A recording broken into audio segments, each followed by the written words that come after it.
Okay. Sorry, guys. So anyways, I did, I was very angry. Our press release was very sad. A lot of us cried. I wanted to say that I didn't cry. But mostly, we've decided, like I said, to really channel that anger towards something more positive. Something that's really going to impact our community. Not just as my business, because remember, I was always a resident first. It just happens to be that I inherited my family's business, so now I'm an entrepreneur and now a community advocate.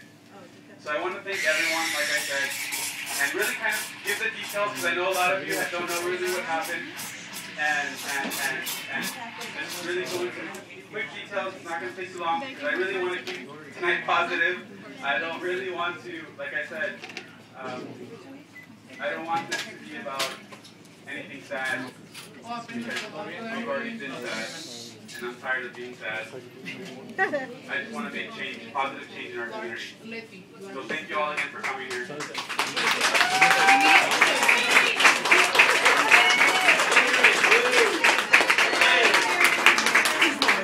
most of you that don't know, what happened to us about 6 months ago, we were mailed a notice of inspection. Of course, we were very surprised that the zoning department wanted to inspect our property. So, of course, as responsible business owners and property owners, we right away called the zoning neighborhood code compliance and set up an appointment. We met out here with the inspector, and he basically told us that we had two options. We were zoned multiple use. That's what he told us. For those of you that don't know what that means that we are zoned both commercial and residential, but we are not. We cannot use both at the same time, which would mean that we would be mixed use. So we were operating as mixed use, but we were zoned multiple use. Sounds very confusing, right? So basically, what he told us is that we either had to shut down our business or move out of our house. Definitely not moving out of my house. I grew up here. We can't afford to buy another house right now. We're barely making it with our business. So we decided that, I emailed the city, and they forwarded me they set me up with a meeting with Bob Baki over at Neighborhood Code Compliance. And when we sat down to him, of course, he's like, we appreciate your business. We know what you bring to the table, what you bring to the community, which I was very grateful. And actually, I was very hopeful. I thought we were going to get resolved. And when they said us up for the last, put another option on the table, they said, what, your property is a historic resource. You belong to the Sherman Heights Historic District. So what we did is, there's some loopholes, I guess you could say. So they told us that we could apply for a conditional use permit. So when we went they directed us to a Historic Resource Board, which, at that point we were on our own to do our research. And from the Historic Resource Board, then we were then pointed to Development Services. When I made my appointment with Development Services to find out about the conditional use permit on a historic property, I came to find, I got familiar with the process. By chance, coincidence, I think sometimes, I don't believe in coincidence, but I had just started going to planning group meetings a few months before this happened. So I was getting very familiar with our community plan and things like that. So I knew who to contact. So, I started asking a lot of questions, and I came to find out that the CUP process was going to cost anywhere from $6,000 to $14,000. Which, of course, we couldn't afford at the time, or we can't afford even today. But I brought that information back with my family and had to make a very tough decision, but we had to make a business decision. So what we did is we connected with some of our other organizations that have been supporting for a long time, and I'm very grateful that the Sherman Center stepped up and offered us a location. Meanwhile, we relocate. So when they offered us that position, we decided, we need to be proactive. We need to find a new home so that we can get going and really look into the future. Because we didn't want to wait for the final notice to come along and tell us that we had 3 weeks to comply and not have a backup plan. So once the Sherman Center said, we're going to house you. we decided to move forward. That's when we sent the press release, and that's why we're closing so quickly, is because you know what? We don't want to be absent from this community, because we know how much everyone loves to come here and loves to use our space for organizing and meeting and planning and strategizing for the positive changes that we like to do in this world. So that's why we're moving this process so quickly. You'll hear a lot of things out there, but this is the truth. And we want to be back in the community with our own space.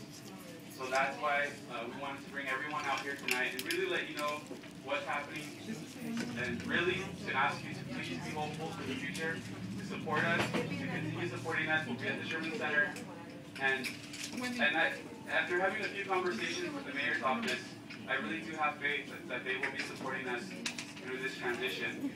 So for that, I'm very grateful. Okay? So anyways, I think that's about it.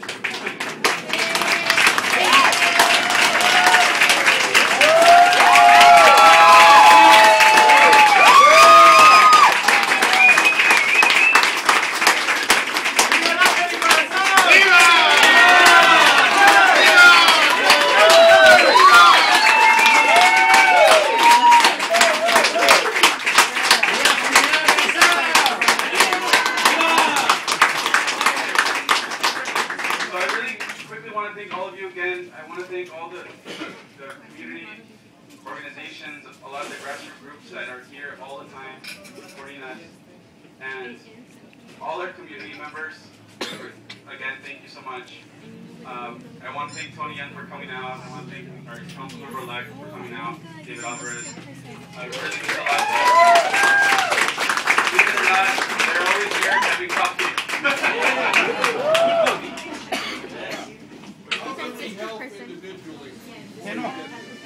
Well, actually, that's funny that you brought that up. We have actually had a few angel donors this week of $500 each. We're not asking everyone to donate $500, but you know, anything helps. We're open to angel donors. We've actually had a few angel investors out in the crowd today, and so that we're very grateful that people who believe in business and go for our community. We're very grateful for that. And so again, I want to thank everyone. Actually, one of the major groups that I want to thank again for all their support, but Colectivo Zapatista, they're out there.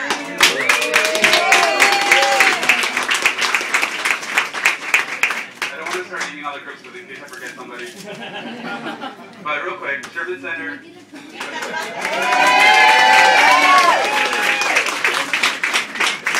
The Friends of the Villa Montezuma.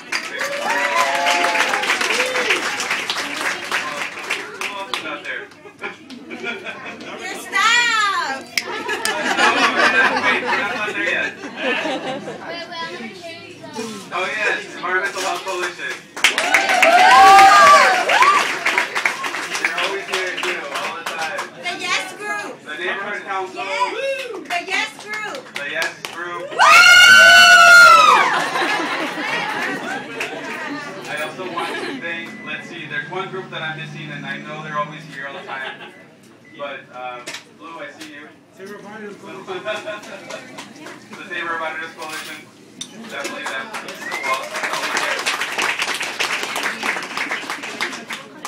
And here to the backbone of this establishment. I want to thank all our staff. My court. Hey, say hi to the camera.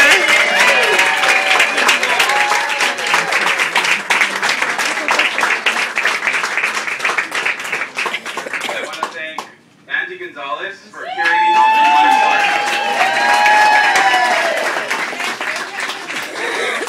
I also want to thank Peta, Carla, Viviana, and Venus for always being here.